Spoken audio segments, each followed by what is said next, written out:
Hi, everyone here and around the world. The cats are playing downstairs tonight, but I want to give you an update about two upcoming events where I'll be speaking.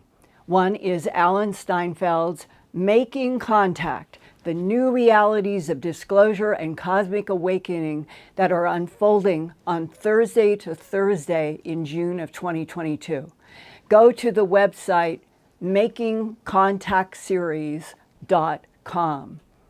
These Making Contact programs delve into the mystery of the UFO phenomena and the government's 80-year-long cover-up of the truth that we're not alone in this universe and lots of intelligent beings are throughout our cosmos. What goes to tomorrow night, June 9th, features UAP, UFO technology, and the new cosmology. So that Making Contact episode will center around the science and cosmology of UAP, UFOs, with Caroline Corey, Skinwalker Ranch Travis Taylor, and David Mason, a science engineer working with advanced vector impedance cathodes. The next Thursday, June 16th, Alan will have an in-depth conversation with me and author and ET experiencer Whitley Strieber and artist Kamara Jones. What is it about human beings that makes us so interesting to the other intelligences interacting with Earth?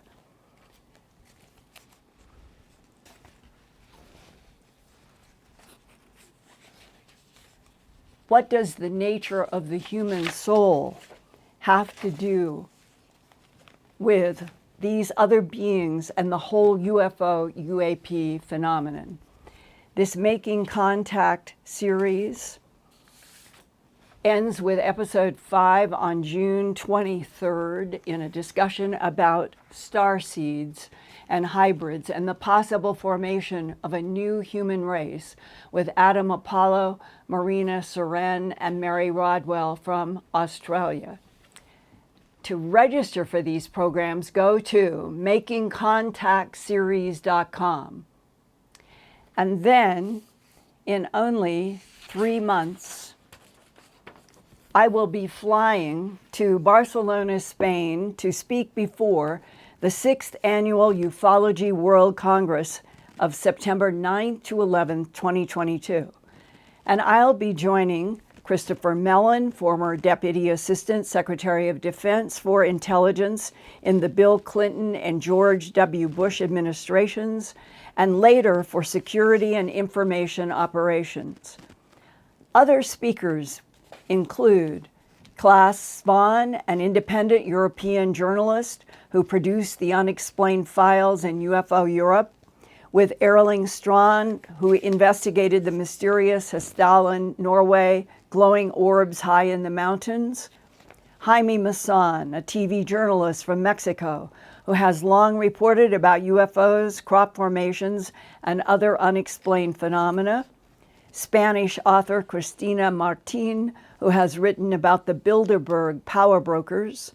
Anton Parks, who is a French-German writer who specializes in ancient Oriental cultures, and Pedro Ramirez, a UFO investigator in Mexico.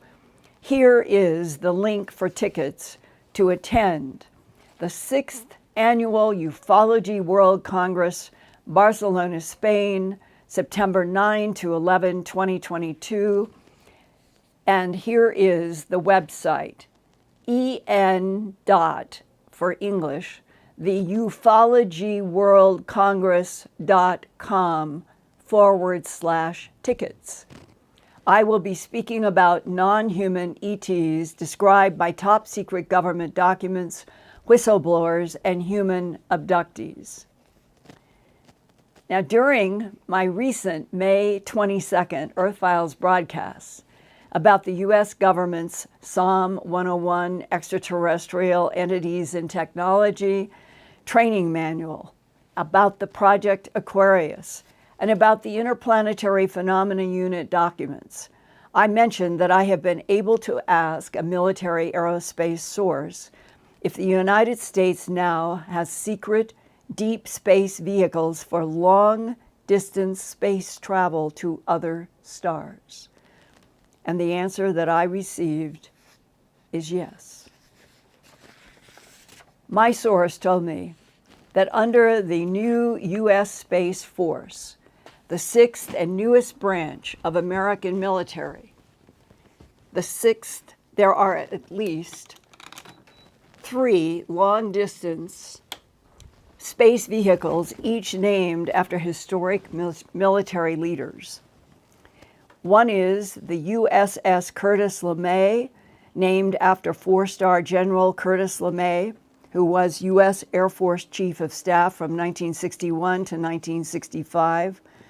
I have been told that the USS LeMay has been, quote, crewed in outer space since 2003 and has been to 22 different catalog solar systems in our small arm of the Milky Way galaxy. Along with the USS Curtis LeMay is the USS Hoyt Vandenberg, a second long-distance space vehicle named after Major General Hoyt Vandenberg. He was U.S. Air Force Chief of Staff and President Truman appointed member of MJ-12 that secretly studied UFOs and ETs beginning in 1947.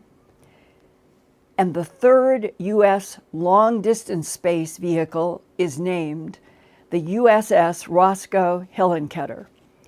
Quoting from my source, the Hoyt Vandenberg is built mainly for reconnaissance, stellar mapping, laying out navigation paths to avoid cosmic obstacles, high radiation zones, newborn star development, and making first contact with other life forms. The USS Vandenberg has the largest crew of tall whites and Nordics from Sirius B on board to help facilitate first contact interaction correctly, meaning first contact interaction with other beings, other species in our cosmos. You could say that the USS Vandenberg is really the tip of the spear as we venture out. Just know that this is done under supervision from the 2 very old and responsible and respected off-world groups, the Tall Whites and the Nordics. Most of the contacts we made in cataloging different star systems have intelligences that are aware that the Tall Whites and Nordics are supervising us, meaning us humans. The Tall Whites and Nordics do not tell us where to go or where to look for other civilizations. They only monitor our activity while being on board our craft, close quote. In addition to the USS Curtis LeMay and the USS Hoyt Vandenberg, a third United States deep space vehicle is the USS Roscoe Hillenkoetter, named after Navy Admiral Hillenkoetter, who was the first CIA director from 1947 to 1950. He was a member of the Board of Governors for NICAP, the National Investigations Committee on Aerial Phenomena, from 1957 to 1962. Mr. Hillenkoetter was also a Truman-appointed member of MJ-12 that secretly has studied UFOs and ETs for the U.S. government since its creation in 1947 by President Harry S. Truman. My source adds, quote, the Hillenkoetter, meaning the vehicle that goes into deep space, is tasked with dedicated group study mainly. It is built differently than the USS Hoyt Vandenberg in the areas of carrying large payloads to the surface of planets and keeping downward stations supplied for long duration of planetary surface studies. Both the USS Hillenkoetter and the USS Vandenberg have crew from the United States, the UK, Russia, and Germany. The Tall Whites work in conjunction with these other multi-country crews. The Nordic group is the oldest we have cataloged and have a standing respect of sorts from other groups of extraterrestrial civilizations, mainly due to the Nordic's longevity and keeping peace and any outside non-friendly groups at bay. The Nordics have very advanced technology that they don't share, except to say some of their technology is incorporated into both the USS Hillenkoetter and the USS Hoyt Vandenberg under the Tall Whites, supervision. The USS Curtis LeMay has been able to crew in outer space since 2003 because it is a U.S. deep space vehicle capable of deep quantum tunneling protocol, or DQTP. That's the physics of tunneling through space-time with Alcubierre warp drive to explore in other solar systems. Deep quantum tunneling might reduce travel time of, say, 50 light years down to only 5 Earth days of travel. Wikipedia defines deep quantum tunneling as a quantum mechanical phenomenon where the wave function can propagate through a potential barrier. Tunneling may be explained in terms of the Heisenberg uncertainty principle, in that a quantum object can be known as a wave or as a particle in the Heisenberg uncertainty principle. In other words, the uncertainty in the exact location of light particles allows those photons to break rules of classical mechanics and move in space without passing over the potential energy barrier.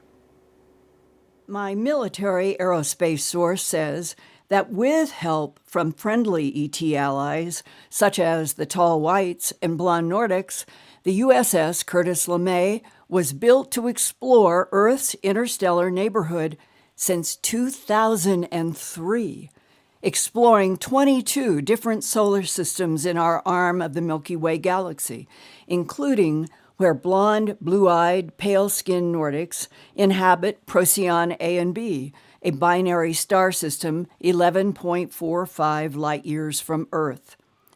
There, the very bright Procyon A orbits the fainter companion Procyon B. The pair orbit each other with a period of about 41 years along an elliptical orbit. The Nordics also inhabit another binary star system, Sirius A and B. Sirius A is the brightest star in Earth's sky, and there is its much smaller and dimmer companion, Sirius B. That star system is home to blonde, blue-eyed, white-skinned Nordic humanoids, and another humanoid species that lives in water, like the historic fish scale people of Mesopotamia and Mali, Africa.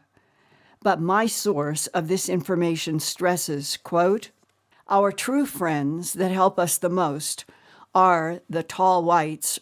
These extraterrestrials are from 82 G Eridani, about 20 light-years from Earth, which is one of the 22 cataloged star systems that our U.S. Space Force has explored.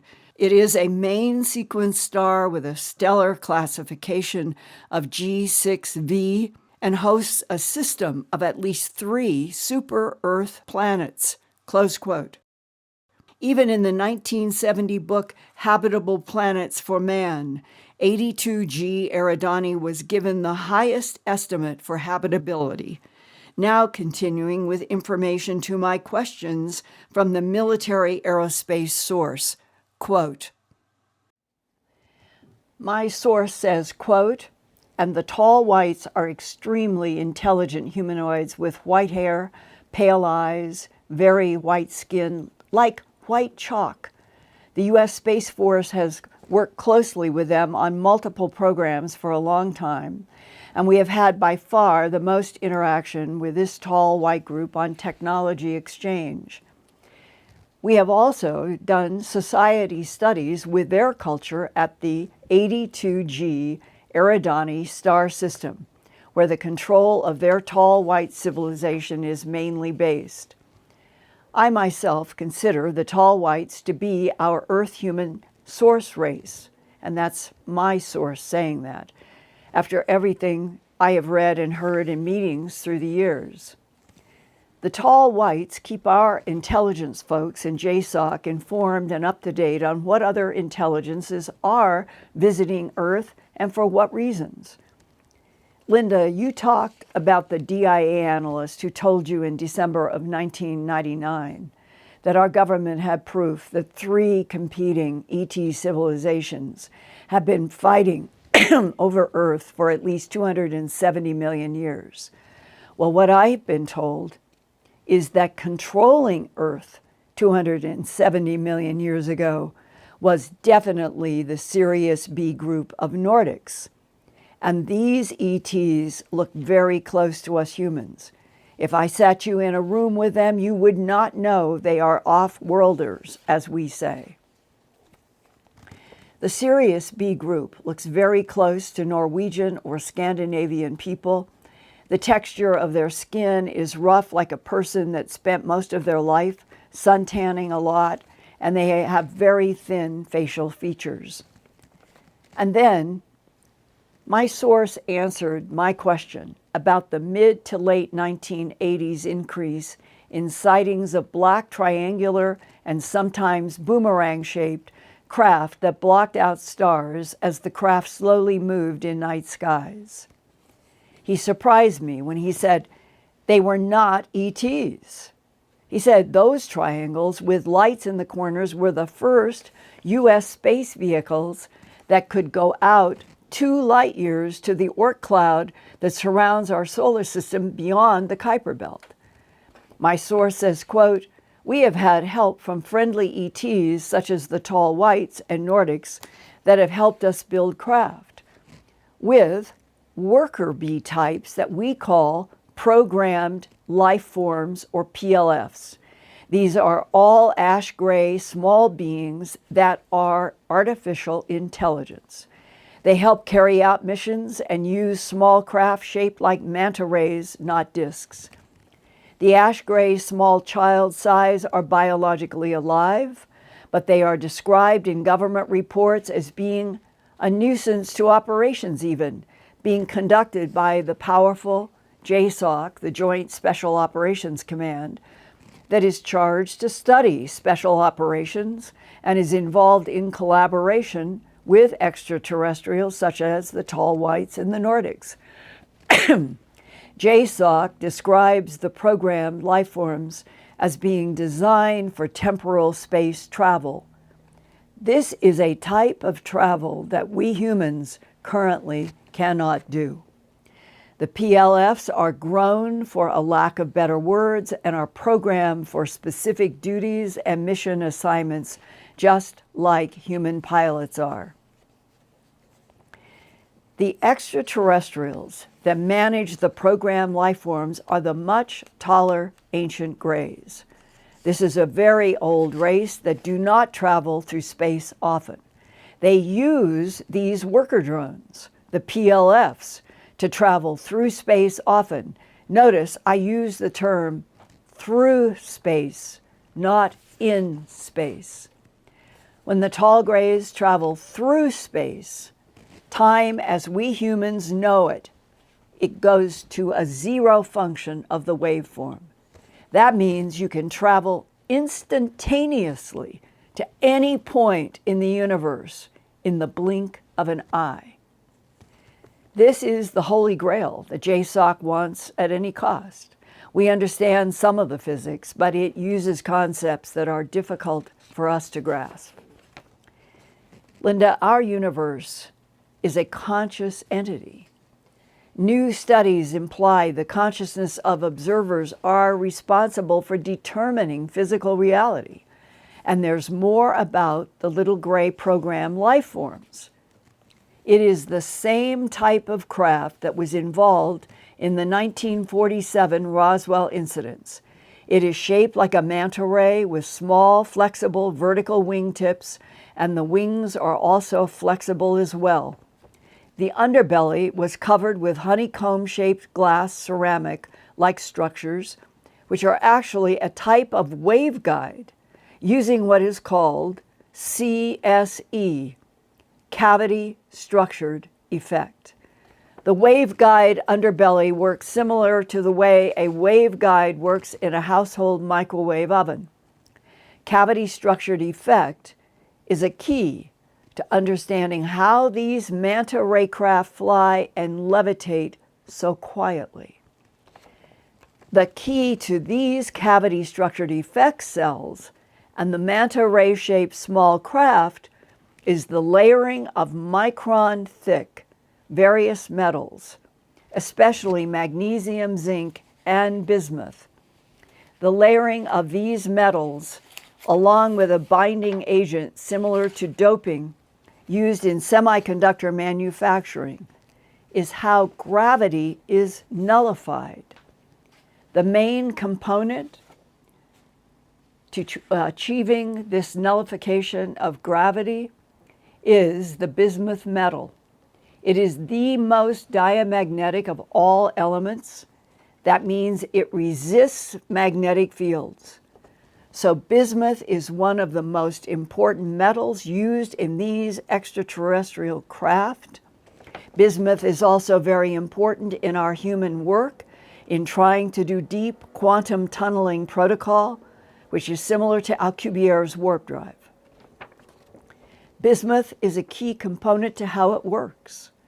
We are working on other behaviors of bismuth that are highly classified. Without bismuth, the extraterrestrials cannot travel through space. Bismuth is a direct tie-in with consciousness between minds and the conscious universe, and you're looking at my photograph that I took all the way back in the early 1990s. And what is it? Alternating layers of pure black, pure bismuth, 1 to 4 microns, alternating with magnesium zinc alloy, 97.6% magnesium and 2.4% zinc. And like a thin torte cake, those alternating layers with the pure bismuth are what a physicist told me he studied in the 1970s and came to understand that this was one of the skins of the craft that came down in the 40s and other locations, and that this skin combined with another skin of pure aluminum with iridium atoms atomically placed are what would allow the beings with their minds and their technologies to neutralize gravity and to move point to point through this universe. So the dots in the pointillisme are beginning to come to form a big picture. They're all linked, and they're all linked to other intelligences in this universe, and we are an intelligence that is currently inhabiting the surface of planet Earth. And I want to transition to thank you, one of the viewers who sent this on May 7th. Quote, "If this universe and all the dimensions surrounding it are an expression of consciousness willingly separating itself from the point of origin, which would be unity, I would assume that every single dimension in this newly formed reality has different degrees of duality at play. I have asked so many times, why is this a universe in which the yin and the yang seem to be pitched against each other at every level, everywhere? This writer, one of our viewers, one of our fellow viewers to the Earthfiles YouTube channel, The yin and yang principle has to be present with different intensities in every layer of this newly formed separate reality. I would speculate that the more you go up in the hierarchy of dimensions, we're in the third, to the fourth, to the fifth, the more the yin and yang principle starts to gradually dissipate as you go up in dimensions. And when you reach the last layer of this hierarchy, you are about to re-enter the point of origin, where the state of separation, yin and yang separation, no longer exists. This place is nowhere near the 3D. Duality, yin and yang, must be present in non-physical dimensions as well.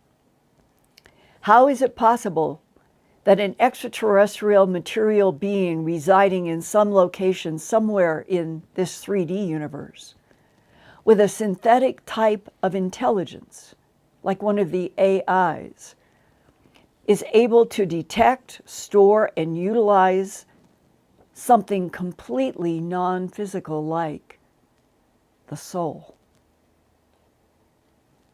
It is somewhat evident that this whole agenda surpasses the three-dimensional realm. Some of these beings most definitely are interdimensional. Some of them might have non-physical properties, or at least have access to other dimensions. So below, so above. The same rules that apply here must apply there.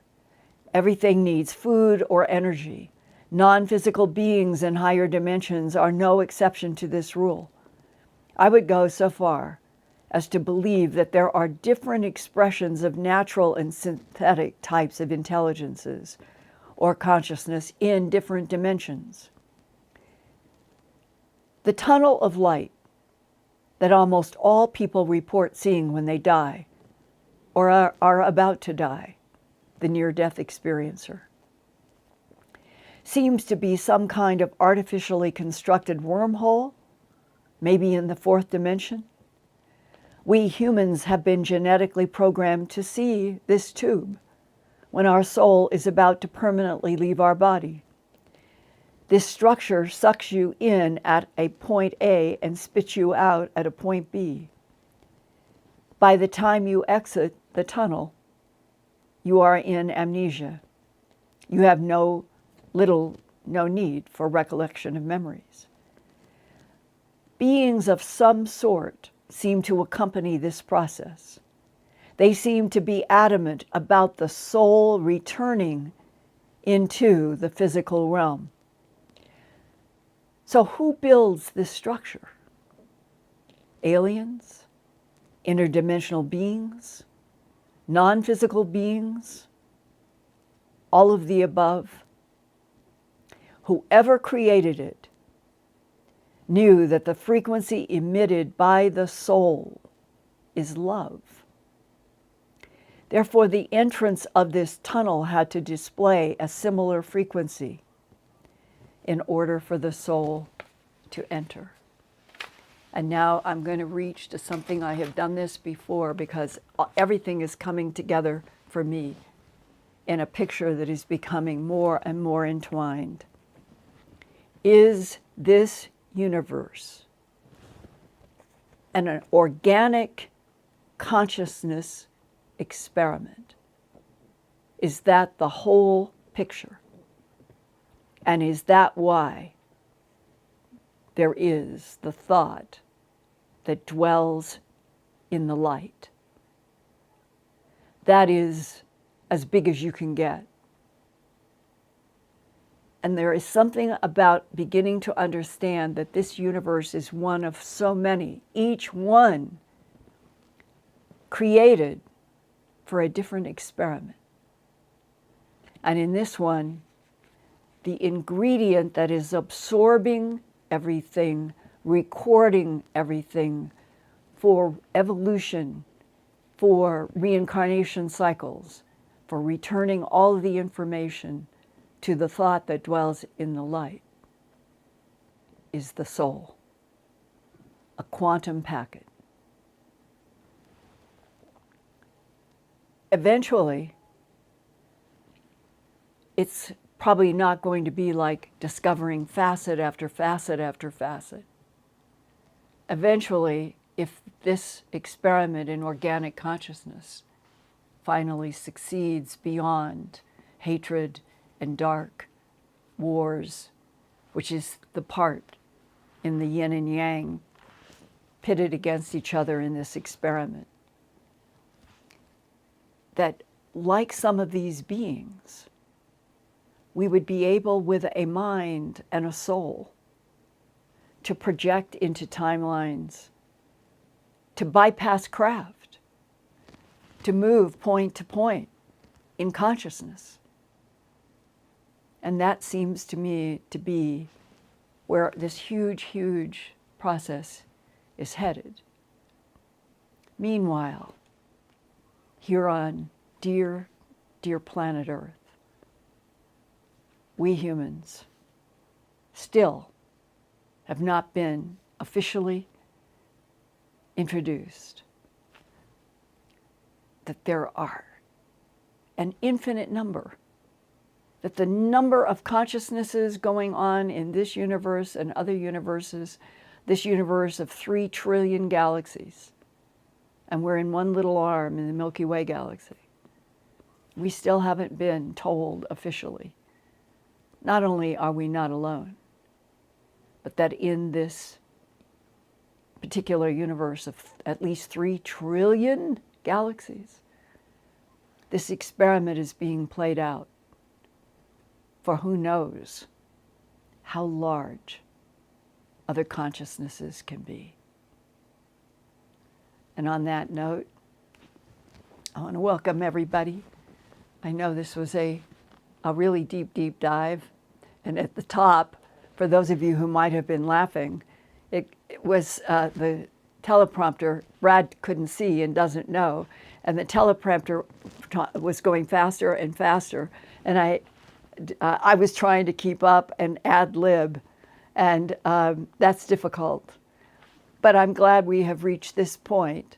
And I want to now transition to Ian to just say, does it not suddenly feel, with the facets coming from my sources, from our viewers, that we are beginning, Ian, to have a completely different relationship to the whole issue of extraterrestrial biological entities from places that are unrecognizable, and it's beginning to shift? We all need to meet each other in a universe that has this much technology, this much consciousness, that we are just scratching the surface. But what an exciting surface if we can just get down into understanding more about the universe that we are in.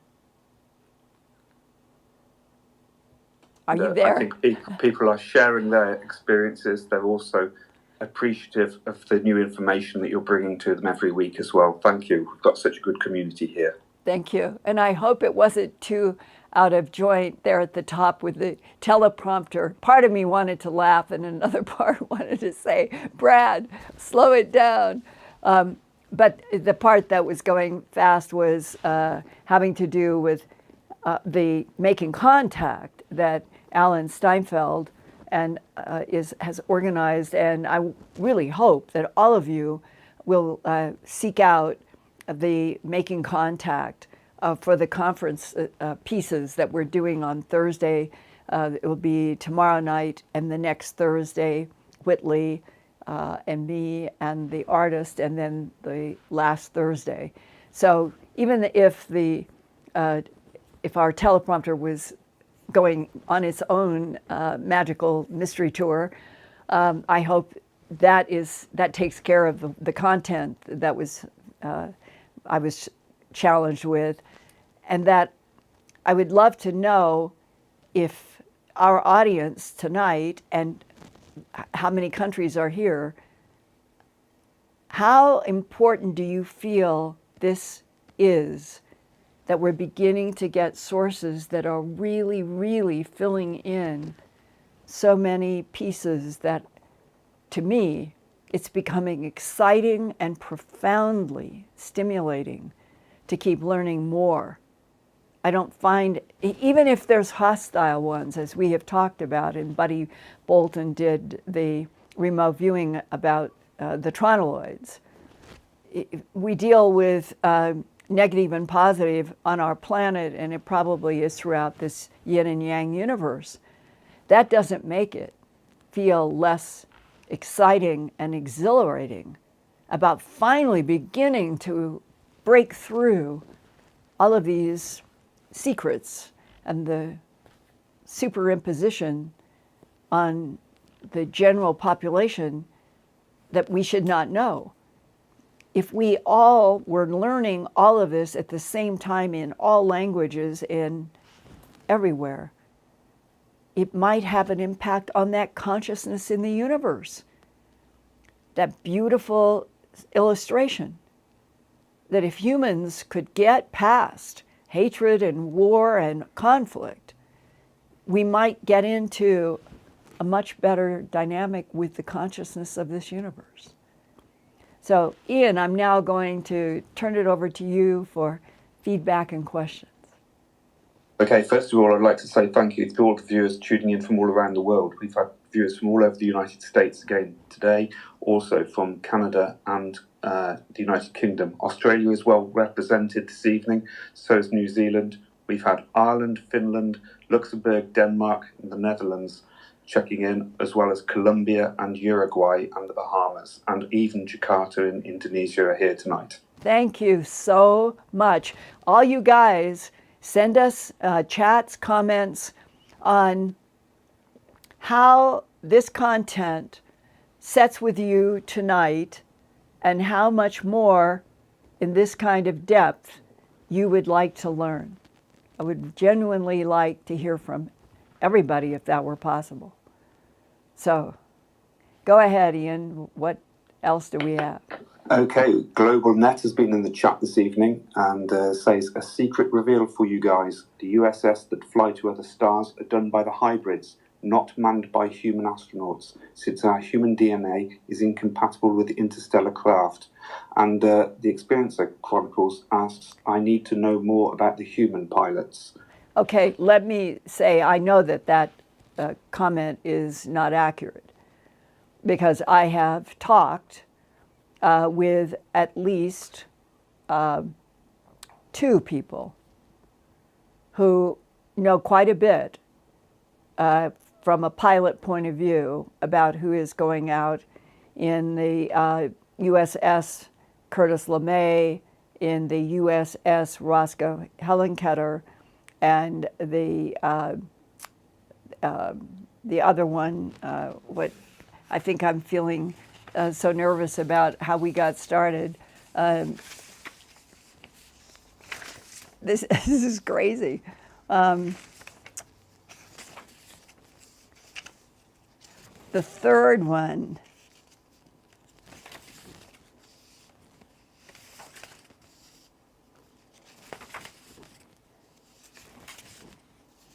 well, you guys, you can just shout back.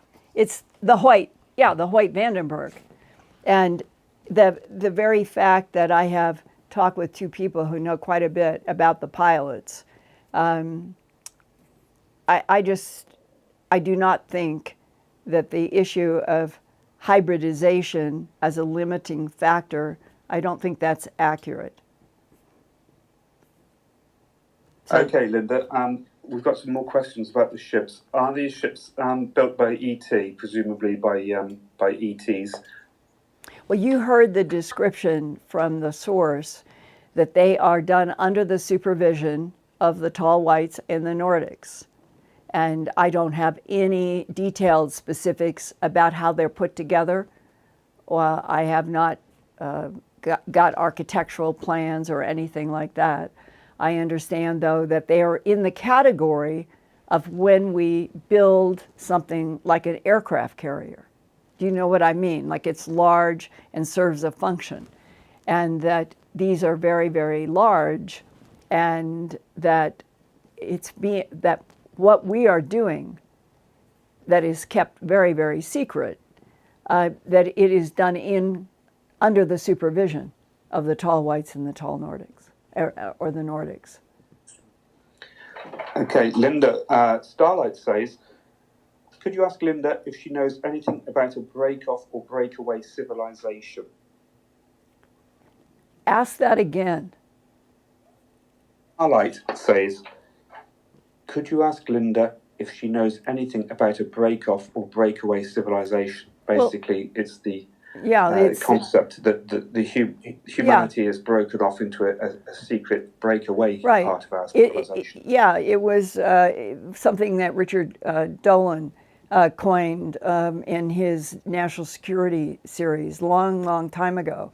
And the breakaway civilization is something that, of course, how else would you explain in a strange way that we have got missions out in 22 different catalog solar systems where you would have people staying for some period of time, I would assume, and that they have been doing, as I said, we've been doing social studies, that they have gone out to where the tall whites at 82 G Eridani, to Procyon A and B, Sirius A and B. And on Sirius A and B, a program that I hope to do upcoming, this is becoming an increasingly important book to me, The Sirius Mystery by Robert K.G. Temple. And the subtitle on this book that came out back in 1976, first time, was Earth visited by intelligent beings from a planet in the system of the star of Sirius?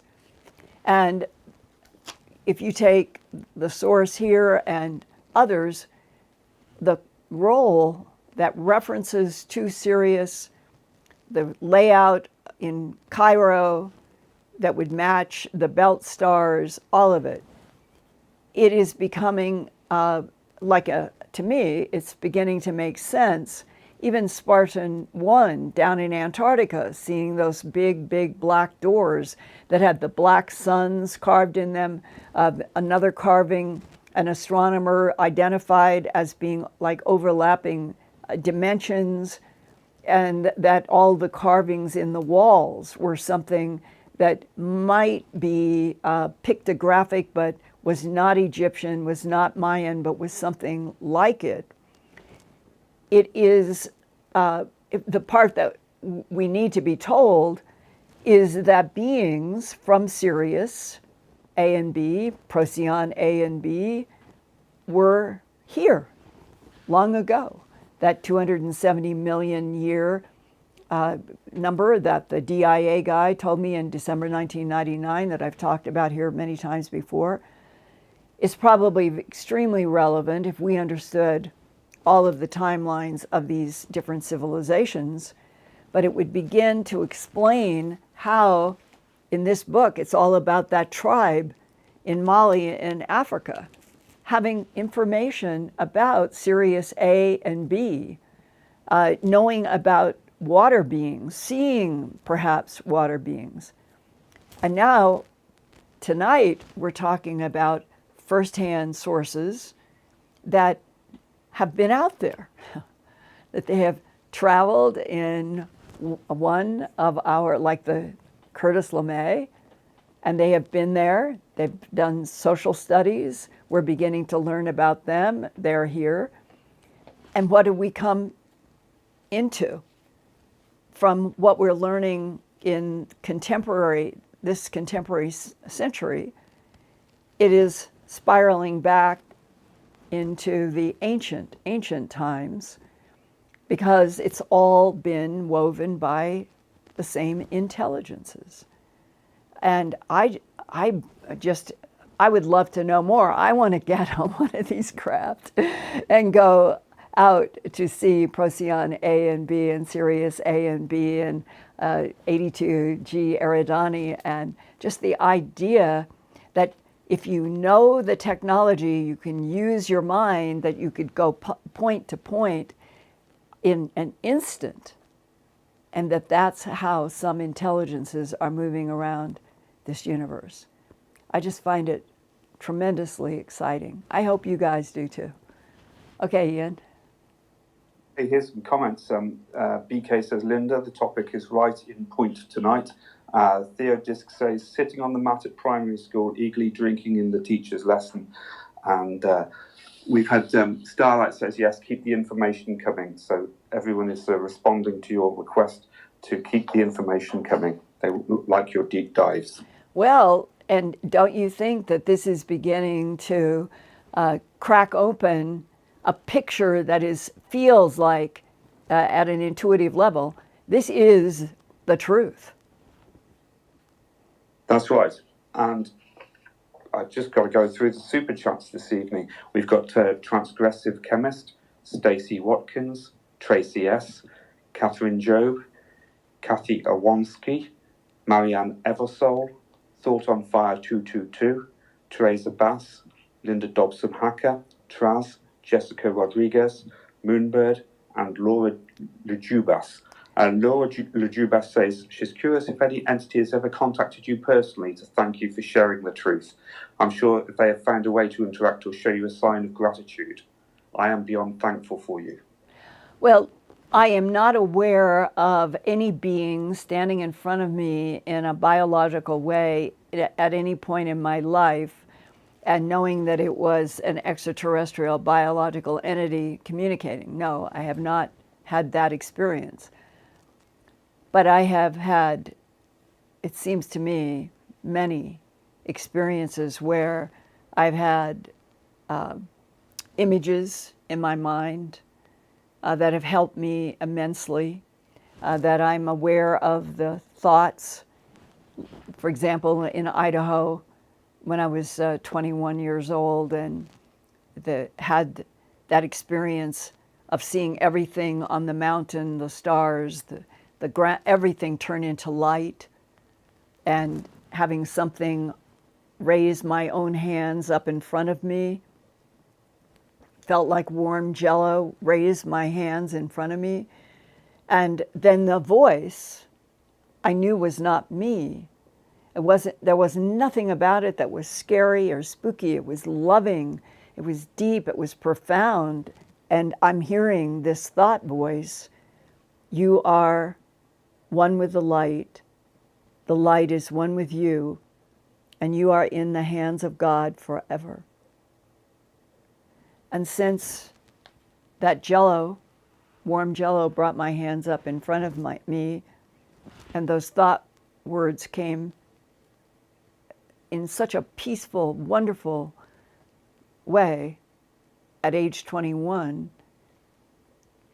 I suppose it sort of set a context for me that you think that I had the destiny from 1963 up to 1979, this evolutionary period of education.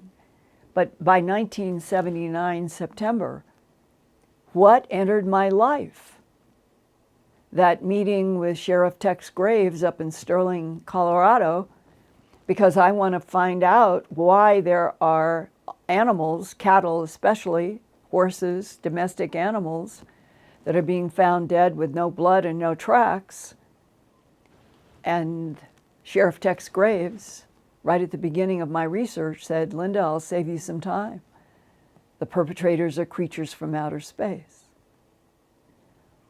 Now, in a strange way, it's almost odd to me now, looking back, that the sheriff saying that to me did not scare me. It didn't intimidate me. It didn't make me want to go to another subject. I was galvanized at that moment when he said those words and felt that electrical shock go through my entire body as I've compared it to touching an electric garden hose wire. And it was as if everything that I am collapsed into that moment. Linda, let me save you some time. The perpetrators of bloodless, trackless animal mutilations are creatures from outer space. And that from that moment of feeling that electric shock throughout my entire body to this very microsecond, something in me was ignited, that I was going to get to the bottom of it no matter what. And look at where we are. The number of facets in this complicated chess game, if so many, and clearly there are beings who have vested interest in seeing us evolve in love and light into another dimension. And then there are other forces that seem to be wanting to not only push us back, but want to push us completely off of the earth. And again, I'm not afraid of that. I don't feel fear. The more I learn about the dark versus the white, the yin versus the yang, what are the bell-shaped curve of all possible consciousnesses in this universe, I'm more provoked. I want to keep learning more. I want to keep reporting more. And that seems to me healthy. And that's what I'm hoping that all of you are feeling. We're on a very rocky time on Earth right now. But somehow I feel there is light at the end of what seems like a dark and revolutionary time. That there is light, that we are going to make it, as Adam Burns said 3 weeks or 4 weeks ago, that he was shown by the tall beings to him. You humans, you need to get out of the third dimension, bypass the fourth, you need to get to the fifth. That's language that never had any meaning to most people, but it does in the 21st century, increasingly. So something is happening, in which maybe we have to go through this really rough time, but out there is a sense of excitement, wonder, in a universe as complex as this one. Okay, Ian. Okay, Linda, I just want to mention as well about the Barcelona conference. I've posted some links in the chat, and I'll be putting some up in the pinned comments after the show. But I got my ticket this morning, and you're able to book it online. You could even book a whole inclusive package, including the hotel accommodation, your meals, etc., and you could even choose your seats. And I'd like to say as well that it's also available as a virtual conference for anyone who can't attend in person. Yeah, would you explain that, please, Ian? If on the links to the website, you can actually go to the website and order a ticket. It's in English and in Spanish. If you can't attend in person, you can even attend virtually. So the conference is available virtually, but you can buy an all-inclusive package of accommodation, meals, workshops, conference attendances, other attractions that are going on around the site, and you can have that as an all-inclusive package at a reduced cost. And at the moment, that's available for, I suppose it's the next so many days, and then the prices do go up to a normal, regular price. Well, good. So, I mean, wouldn't that be fantastic if some of you can get to Barcelona physically, and if not, attend in the digital world? And then when I get back, we can have some kind of dialogue about everything that I experienced in Barcelona and what all you heard and learned, and we will incorporate that. We'll call it the Barcelona experience, Ian. It would be great to see you again in the matter world. How long ago did we meet in the crop circle world in the Vale of Pusey? About 20 years ago, something? quite when we very first met up there, yes, Yeah. we met up in the Yeah. crop circles in the Yeah. Vale of Pusey and in the village hall at Alton Barnes, where and then we met again at the in California. So yes, it'd be great to meet up with you again. Yeah, and I remember in those early days in the crop formations, standing out with you and others in the night sky, talking about the high strangeness of what was happening in the crop circles.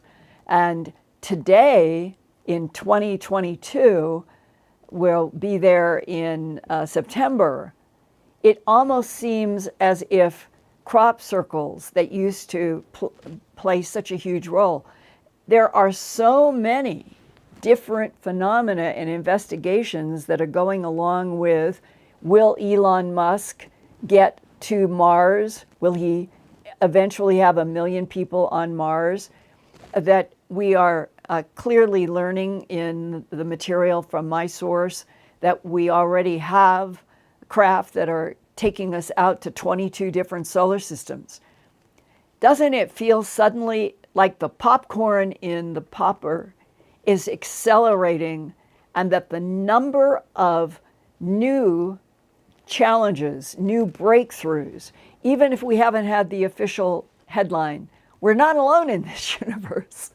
This universe is filled, teeming with life, and we're finally on our own without power brokers telling us. I think, don't you sense that the inertial swing of a lot of people is already there? They know we're not alone in this universe, and that there is now a new and growing hunger to start having reality checks. And so places like Barcelona and having people come together internationally seems like a wonderful step, at the same time that an awful war is going on in planet Earth. If we can accommodate these kinds of opposites, then maybe dear Homo sapiens sapien can make it. And on that note, I want to again apologize for the Keystone Cops out of sync at the beginning of the teleprompter racing away. But maybe about that, Linda, that's no problem at all. But please tell everyone to like and subscribe as well. Oh yeah, but one of the things about it is that it is almost like a metaphor, that the more we rely on the digital and the mechanical and the electronic world, keeping us out of it, the more we are going to face problems if we don't try to keep all of our interior soul life engaged in what we are doing and what is happening, like rehearsing. But sometimes even rehearsing doesn't eliminate a technical problem, and that you want to do it all over again, but that would take too much time and would be boring. And so in my apology is also, don't ever give up. Just keep going. Do whatever you can do to keep going, because right around the corner or up above may be something that is unbelievably wonderful. And we've got to be that flexible. So with that, Ian, the last thing I guess I will add to this show that Ian just suggested, my whole dream is that our audience, which is now larger than 210,000 subscribers, that we just keep going and doubling, and that this is a crossroads, even if technically things can go wrong, that this is a crossroads, a meeting place for you out there in the whole planet, and Brad and me and Ian and Eric here, and the future that keeps coming at us in a very rapid way, but that it feels to me that we're in the very subject. We are learning the exact material that we need to learn to get ourselves into the next decade and the next decade. And that the thought that dwells in the light the consciousness of this whole universe, in some strange way, is listening to what's happening on Earth and all of these trillions of other galaxies. And that in the end, maybe some place, maybe some point in infinity, we will know that what happened on Earth in this critical time was pivotal to how we continue to unfold into the next centuries. That's the way I like to think about it. So you guys, never give up. Let's keep doing this. Push that red rectangle, I guess it is, in the lower right corner to subscribe. And if you like this, click on that like button. All those things help us at YouTube. And feel an agape hug, a love, creature to creature, mind to mind, consciousness to the universe. I love you guys. I'll see you next week.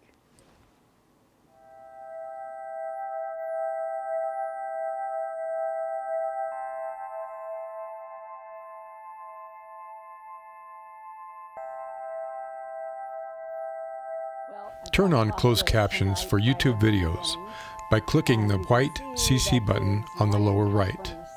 The default language for Linda's videos is English. If you would like to see the captions in another language, click on the white settings button next to the CC button. Select Subtitles CC and then select Auto Translate. Select a language and the captions will now appear in that language. Sort of gone through, and they will hold their heads. I never had a cat do that before. And they'll pull against the comb, helping me get out snarls. And I think it's the best they've ever been.